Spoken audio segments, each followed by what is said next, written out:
So welcome back जी को फिर से धमाकेदार वीडियो में। इस वीडियो में जो आपका हिंदी सब्जेक्ट का पेपर है, आप इस पेपर को एक बार जरूर देख के जाएं, क्योंकि इस पेपर में बहुत ही इंपॉर्टेंट क्वेश्चन बताए गए हैं। तो गाइस यहाँ पर बहुत सारी क्वेश्चन आपके बोर्ड परीक्षा में इसी पेपर से आने वाली है। तो गाइस जल्दी से सभी क्वेश्चनों के आंसर सहित इस वीडियो में कंप्लीट करेंगे इस पेपर के।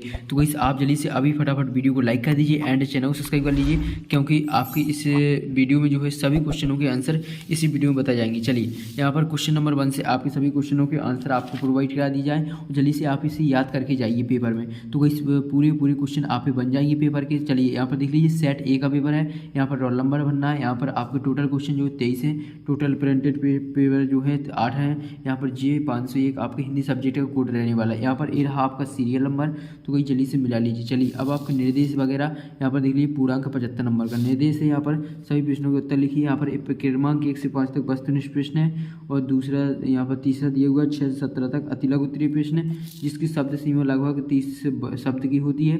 इसके बाद चौथा आपको निर्देश देखने को मिलने वाला है 18 से 20 तक लघु उत्तरीय प्रश्न, जिसकी शब्द सीमा 75 शब्द है। इसके बाद है 21 से 23 तक जो प्रश्न है वो विश्लेषणात्मक प्रश्न है और इसकी शब्द सीमा लगभग 120 शब्द है। सो ये आपका 401 हिंदी सब्जेक्ट का कोड रहने वाला है। तो चलिए अब आपका जो है फटाफट क्वेश्चन नंबर 1 से पूरे क्वेश्चन कंप्लीट कर लेते हैं आंसर सही। तो भाई जल्दी से यार फटाफट वीडियो को लाइक कर दीजिए। अगर आपने अभी वीडियो को लाइक नहीं किया यार, फटाफट वीडियो को लाइक कर दीजिए एंड चैनल को सब्सक्राइब कर लीजिए। जितने भी हम इस वीडियो में जो आपके क्वेश्चन बता रहे हैं, आपको अच्छे तरीके से इन्हें कंप्लीट कर लेना है, क्योंकि वही सारे क्वेश्चन आपको इसी पेपर के क्वेश्चन देखने को आपको बोर्ड पेपर में मिलेंगे। तो चलिए पहला है निम्नलिखित में कथनों के सही विकल्प चुनकर लिखिए। देख लीजिए, पहला है व्यवधि शब्द का अर्थ है। व्यवधि शब्द का अर्थ है आपको रट के नहीं जाना, अच्छे तरीके से याद करके देना। देख लीजिए, व्यवधि शब्द का जो अर्थ होता है वो रोग होता है, तो इस यहाँ पर रोग आपको याद कर लेना। इसके बाद आता है दूसरा उत्साह कविता में बादल प्रतीक है। जो उत्साह कविता है इसमें बादल प्रतीक किसका है? क्रांति का। तो इसमें राइट आंसर क्या हो जाएगा? क्रांति का। इसके बाद आ जाता है तीसरा संचारी भावों की संख्या। जो संचारी भाव रहते हैं उनकी संख्या जो है 33 रहती है, तो इसमें संचारी भावों की संख्या जो है 33 है। इसके बाद आ जाता है चौथा कलम का जादूगर कहा जाता है। किसको कहा जाता है? राम वृक्ष बेनीपुरी जी को। अच्छे तरीके से याद करके जाना, रट के नहीं जाना, क्योंकि जो बच्चे रट के जाते हैं तो उन्हें बाद में भूल जाते हैं पेपर के टाइम पर। इसके बाद पांचवा है अर्थ के आधार पर वाक्य के भेद हैं। वाक्य के कितने भेद हैं? यहाँ पर 8 भेद है, तो वही इसमें सी ऑप्शन राइट आंसर हो जाएगा। इसके बाद आ जाता है आपका छठवां फेरी भेटूला का अर्थ है। जो फेरी भेटूला है इसका अर्थ क्या है? फिर मिलेंगे। तो वही फेरी यानी फिर मिलेंगे, तो वही यहाँ पर फिर मिलेंगे, आपका इसका राइट आंसर हो जाएगा। चलिए अब नेक्स्ट पेज आपका देख लेते हैं। अब इसके बाद आपके रिक्त स्थान है, तो वही यार वीडियो को लाइक कर दीजिए जिन बच्चों ने नहीं किया। चलिए अब आपका दूसरा है रिक्त स्थानों में सही शब्द चुनकर लिखना है। तो वही आपको हिंदी में जो है ये बहुत अच्छी हेल्प मिल जाती है कि रिक्त स्थानों में 2 विकल्प देखने को मिल जाते हैं। सो उन्हीं के आंसर उसी में रहते हैं, दोनों विकल्प में से एक आंसर आपका रहता है। सो इसमें सही शब्द चुनकर बताना 6 नंबर के। पहला है परशुराम स्वभाव से डॉट थे, कैसे? क्रोधी थे, तो वही यहाँ पर क्रोधी राइट आंसर हो जाएगा। इसके बाद है दूसरे चौपाई के प्रत्येक चरण में डॉट मात्रा होती है। कितनी? 16 मात्रा होती है, तो इसमें 16 हो जाएगा। इसके बाद तीसरा जीवनी डॉट की लिखी जाती है। किसकी? स्वयं की लिखी जाती है, तो इसमें स्वयं लिख देना। इसके बाद है आपका चौथा विद्यालय में डॉट संधि, विद्यालय में स्वर संधि है। इसके बाद है पांचवा आज्ञा का जन्म डॉट में हुआ। कहाँ पर? उत्तर प्रदेश में हुआ। इसके बाद है छठवां आम की फसल में कभी कभी खूब आती है। क्या आती है? आंधी आती है।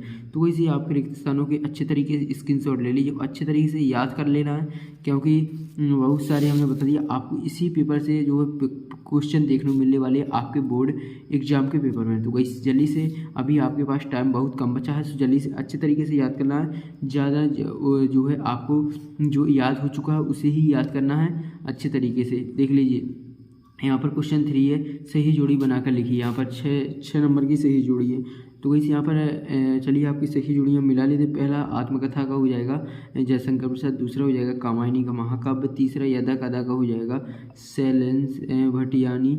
इसके बाद है चौथा मन्नू भंडारी का हो जाएगा महाभोज। इसके बाद पाँचवा दांत खट्टे करना का हो जाएगा परास्त। छठवां हो जाएगा आज्ञा का हो जाएगा सच्चिदयानंद हीरानंद। तो इसी आपके देख लीजिए सही जोड़ी में बने, हमने नंबरिंग भी कर दिए, जल्दी से इनकी स्क्रीनशॉट ले लीजिएगा। इसके बाद आ जाता है क्वेश्चन चौथा, एक वाक्य में उत्तर लिखिए। चलिए एक वाक्य में उत्तर लिखना है जो कि 6 नंबर के।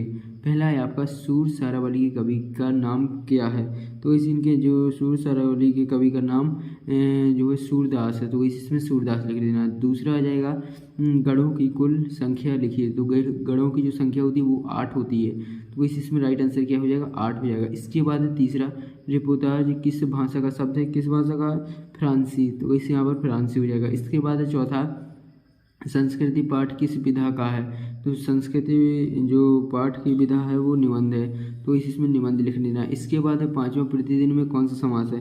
प्रतिदिन में अव्ययी भाव समास है, तो गाइस आपको अच्छे तरीके से लिख देना है अव्ययी भाव समास लिख देना है। तो गाइस ये आपका कंप्लीट हो जाता है जो है 5वां तक। इसके बाद आ जाता है नेक्स्ट है आपका छठवां क्वेश्चन क्या कह रहा है। छठवां क्वेश्चन है डोडो क्या है। डोडो एक जो है सुस्वस्थ दिमाग है, तो ये आपको लिख देना। इसके बाद आ जाता है आपके निम्नलिखित में कथनों में से सत्य बताइए। चलिए यहाँ पर सत्य बताना है आपको 6 नंबर के। पहला, निराला को आधुनिक कवि भी कहा जाता है, बिल्कुल सही है, यहाँ पर इसमें सत्य हो जाएगा। दूसरा, रामचरितमानस महाकाव्य, बिल्कुल सही है, ये आपका सत्य हो जाएगा। दूसरा है, तीसरा है एक अंक वाली रचना कहानी कहलाती है, ये आपका सत्य हो जाएगा। इसके बाद चौथा है कृत्यवाच्य भाव प्रधान होता है, तो इसे आपका सत्य हो जाएगा। इसके बाद पांचवा, उपकार मानने वाला कृतज्ञ कहलाता है, तो ये आपका सत्य हो जाएगा। इसके बाद छठवां, चार लड़के बैल बनकर मोट खींचने लग जाते थे, तो वैसे ये आपका सत्य हो जाएगा। सो वैसे आपके सत्य कंप्लीट हो जाते हैं, फटाफट इनकी स्क्रीनशॉट ले लीजिएगा। इसके बाद आ जाते हैं प्रश्नोत्तर। चलिए इनके आंसर आपको बता देते हैं, तो इसे यहाँ पर देख लीजिए। सुशेरवाद से क्या अभिप्राय है, इसका अथवा क्वेश्चन है, जल्दी से इनके क्वेश्चन देख लीजिए यहाँ पर। इसके बाद 7वां क्वेश्चन है आत्मकथा और जीवनी में 2 अंतर, इसका अथवा है कहानी और उपन्यास में 2 अंतर। इसके बाद है 8वां क्वेश्चन अलंकार किसे कहती है, इसके अथवा में छंद की परिभाषा लिखिए। बिल्कुल सिंपल है, आपको सभी के आंसर आपको रटे होंगे, जो एक क्वेश्चन हम बता रहे हैं आपको इनके आंसर रटे होंगे, क्योंकि हमने आपको बार बार बताया है। जो ये प्रश्न हम बता देते हैं बहुत ही इंपॉर्टेंट रहते हैं, जो परीक्षा में आपको देखने को मिलेंगे, तो वही जल्दी से आप इन्हें अच्छे तरीके से कंप्लीट कीजिएगा। सो गाइस ये आपके 9वां क्वेश्चन है, 10वां है, अच्छे तरीके से रिवीजन करके जाइएगा अपने पेपर में, ताकि आपको एक भी क्वेश्चन का आंसर जो है भूले ना, इसलिए अच्छे तरीके से कंप्लीट करना है। इसके बाद 11वां, कवि नागार्जुन के अनुसार फसल क्या है, इसके अथवा में है, ये रहा इसका क्वेश्चन। इसके बाद 12वां है अवधी भाषा आज किन किन क्षेत्रों में बोली जाती है, अथवा है गोपियों के अनुसार राजा का धर्म क्या होना चाहिए। इसके बाद आ जाता है 13वां, भक्ति काल की 2 विशेषताएं लिखना है, इसके देख लीजिए 2 नंबर वाले क्वेश्चन है ये आपके सभी। इसके अथवा में छायावाद की 2 विशेषताएं। इसके बाद आ जाता है 14वां क्वेश्चन, राम वृक्ष बेनपुरी अथवा यशपाल की दो रचनाओं के नाम लिखना है। तो इसके बाद है 15वां, ये रहा गाइस आपका 15वां क्वेश्चन। 15वां क्वेश्चन में निबंध लिख किसे कहते हैं, अथवा दिए रिपोर्टाज किसे कहते हैं। इसके बाद आ जाता है 16वां क्वेश्चन, ये रहा आपका 16वां क्वेश्चन, मुहावरे के आदि सहित वाक्य में प्रयोग करना, देख लीजिए पहला दूसरा। इसके अथवा में वाक्य किसे कहते हैं लिखिए। इसके बाद आ जाता है आपका 17वां, बच्चे माता पिता के प्रति अपने प्रेम को कैसे अभिव्यक्त करते हैं। इसके अथवा में है अनुभव और अनुभूति में अंतर क्या है, लिखिए यहाँ पर बताना है आपको। इसके बाद 18वां क्वेश्चन है, निम्नलिखित आपत्तित गद्यांश को पढ़कर नीचे दिए गए प्रश्नों के उत्तर लिखना है। चलिए इनकी पहला तो आपको इसका शीर्षक लिखना है। इसके बाद शीर्षक लिखने के बाद यहाँ पर दूसरा क्वेश्चन पूछ रहा है सामाजिक समरसता का क्या आधार है। इसके बाद तीसरा के 3 ही क्वेश्चन है 3 नंबर का, इसका अथवा भी है, पद्यांश भी पढ़कर आप इनके आंसर छांट सकते हैं, गद्यांश या पद्यांश दोनों में से एक कर देना है। इसके बाद आ जाता है आपको 19वां, निम्नलिखित विषय जो है नियमांकित विषय में से किसी एक विषय पर संवाद लेखन कीजिए। देख लीजिए पर्यावरण प्रदूषण पर कर सकते हैं, इन तीनों में से एक पर करना है। इसके बाद 20वां, निम्नलिखित पद्यांश का संदर्भ प्रसंग सहित भावार्थ लिखना है। इसके बाद है आपका 21वां, देख लीजिए ये आपका 20वां क्वेश्चन का स्क्रीनशॉट ले लीजिए। इसके बाद 21वां देख लीजिए, यहाँ पर इनमें से आपको जो ये आपको 21वां क्वेश्चन है, इनमें आपको देख लीजिए प्रश्नवाचक बनाना है, इसको निषेधवाचक, इसको आज्ञावाचक। सो कैसे आप कर देना, इसके आंसर हम आपको बता देंगे कहाँ से डाउनलोड करना है। तो इसे यहाँ पर जल्दी से ये रहा इसका अथवा। यहाँ पर इसके बाद है 22वां क्वेश्चन, ये रहा आपका 22वां क्वेश्चन, प्रथम स्थान पाने प्राप्त करने पर अपने मित्र को एक बधाई पत्र लिखना है, अथवा दिया हुआ आपको बड़े भाई के विवाह में आमंत्रित हेतु मित्र को आमंत्रण पत्र। इसके बाद है 23वां क्वेश्चन, निम्नलिखित में से किसी एक विषय पर जो है 120 शब्दों में अनुच्छेद लिखना है। तो इसे 120 शब्दों में आपको अनुच्छेद लिख देना। तो इस तरह जो हमने आपके 23 क्वेश्चन कंप्लीट करा दी। अब आपको फटाफट वीडियो को लाइक कर देना है एंड चैनल को सब्सक्राइब कर लेना है।